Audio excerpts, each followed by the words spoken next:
아이 중이염 항생제 복용 가이드에 대한 강의를 하겠습니다.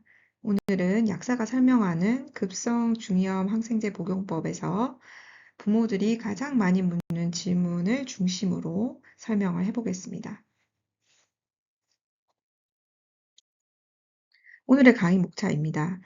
소아 중이염 항생제 복용에 있어서 급성 중이염이란 무엇인가, 그리고 항생제가 필요한 경우는 언제인가, 그리고 부모님들이 가장 많이 묻는 질문에 대해서 답변을 한번 해보겠습니다. 급성 중이염이란 소아와 유아에게서 매우 흔한 질환입니다. 약 75% 아이가 생후 12개월 이내에 최소 한 번은 경험을 한다고 합니다. 이 발생 원인은 상기도 감염 이후에 발생되는 경우가 많고, 소아의 어떤 이관의 특징에 의해서 생기게 되고, 그리고 세균 감염을 특징으로 하고 있습니다. 급성 중이염이 발생되는 과정을 보면 대부분 이런 순서로 발생을 하게 됩니다.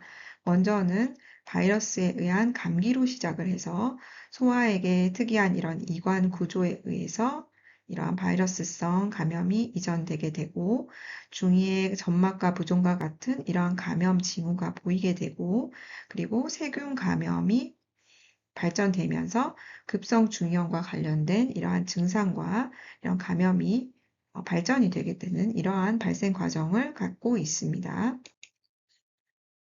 급성 중이염의 치료에 있어서는 이러한 목표를 가지고 있습니다. 아이가 겪는 이러한 통증과 발열을 완화해서 편안하게 해주는 이러한 통증 조절이 목표가 됩니다. 또한 이러한 감염이 발전했을 때 청력 저하, 고막의 천공과 같은 이러한 합병증이 생길 수 있는데, 이러한 합병증의 진행을 막는 것을 목표로 하고 있습니다. 그래서 우리가 필요한 경우 적극적으로 이러한 항생제를 사용을 하게 되고, 이러한 항생제 투여를 통해서 감염을 막는 이러한 치료를 하게 됩니다. 모든 중이염이 항생제가 필요한 것은 아닙니다. 그래서 항생제가 반드시 필요한 이러한 급성 중이염에 한해서 이러한 항생제를 치료를 하게 됩니다. 그럼 항생제가 필요한 경우는 언제일까요? 보통은 이러한 급성 중이염의 증상이 있는 경우, 39도 이상 고열, 그리고 심한 통증과 보채과 같은 이러한 증상이 48시간 이상 계속 지속이 될 때, 그리고 생후 6개월 미만의 소아 같은 경우에는 우리가 적극적으로 항생제를 적용하는 대상이 되겠습니다. 그리고 24개월을 기준으로 해가지고 24개월 미만이지만 감염의 어떤 증상이 있어서 확진을 할 수 있고, 이러한 양쪽 귀에 이러한 감염 징후가 있을 때는 적극적으로 항생제를 치료하게 됩니다. 또한 이런 고막과 이루의 증상이 있거나 항생제가 필요한 이러한 동반 질환이 있는 경우, 그리고 이전에 우리가 항생제를 썼던 아이 같은 경우는 또 항생제의 적극적인 치료 대상이 되고, 종류를 선택하는데 우리가 조건이 됩니다. 그리고 보통 항생제를 쓰고 2, 3일 후에는 이러한 진행 상황을 확인하게 되는데, 이러한 추적 관찰이 안 되는 경우도 우리가 항생제를 적극적으로 쓰게 되는 경우가 되겠습니다. 부모님들이 가장 많이 하는 질문은 5가지가 있습니다. 졸린 약인가요? 끝까지 먹어야 됩니까? 언제 먹어야 됩니까? 음식과 함께 먹여도 됩니까? 해열제는 어떻게, 언제 먹이면 됩니까? 이러한 질문들이 있습니다. 항생제는 졸린 약입니까? 급성 세균성 중이염에 사용되는 이러한 항생제는 졸림을 거의 유발하지 않습니다. 하지만 우리가 같이 처방되는 이러한 감기약 성분 때문에 아이가 약을 먹고 졸려하는 경우가 있습니다. 콧물 등 이러한 증상을 완화하기 위한 이러한 항히스타민제가 같이 처방되는 경우는 졸림을 유발할 수 있습니다. 또한 아이에게 기관지 확장제가 적용되는 경우, 이런 기침 완화 목적으로 사용되는 이런 약은 오히려 각성을 일으켜서 잠을 안 자는 이러한 아이가 있을 수도 있습니다. 우리가 졸림을 유발하는 것은 급성 중이염에서 항생제가 아니라 같이 처방되는 이런 감기약 때문일 수가 있습니다. 항생제를 끝까지 먹어야 하나요? 세균성 급성 중이염에서 치료하는 항생제는 보통 열흘간 먹게 됩니다. 하지만 아이의 상태나 연령이나 이러한 상황에 따라서 판단하에 5일에서 7일 정도 치료가 가능합니다. 합병증의 위험이 있는 경우 단기 치료가 권장되지 않고 열흘 정도 약을 지속하는 경우가 많습니다. 따라서 약을 임의로 중단하지 말고 반드시 의료진의 지시에 따라서 끝까지 복용하는 것이 좋겠습니다. 언제 먹어야 하나요? 항생제 복용의 핵심은 일정한 시간 간격을 두고 복용하는 것입니다. 하루에 2번 복용하는 경우 오전 8시, 오후 8시, 그리고 하루에 3번 복용하는 경우 오전 7시, 그리고 오후 3시, 오후 11시 정도 간격을 두고 복용하는 것이 가장 좋습니다.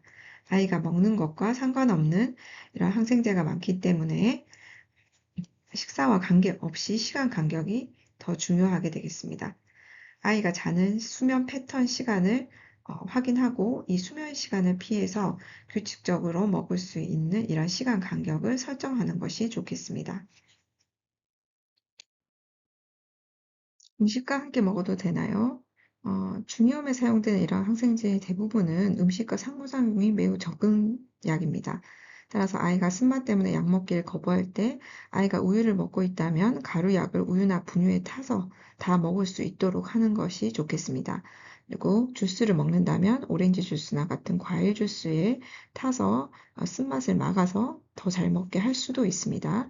일부 항생제 같은 경우 위장 불편감을 주는 성분이 포함되는 경우가 있습니다. 따라서 아이가 음식을 먹는다면 식후에 먹는 것도 괜찮습니다. 하지만 모든 항생제가 이런 음식과의 상호작용이 없는 것은 아니기 때문에 이 항생제 성분을 확인해서 복약 안내문을 보고 불확실할 경우에 약사에게 상의를 하는 것이 좋겠습니다. 해열제는 언제 먹이나요? 우리 몸에서 열은 면역 반응이 일어나고 있다는 이러한 신호입니다. 따라서 우리가 무조건 해열제를 먹일 필요는 없습니다. 아이가 39도 이상의 고열을 나타내면서 이러한 체력의 소모가 있을 때 우리가 해열제를 먹일 수 있습니다.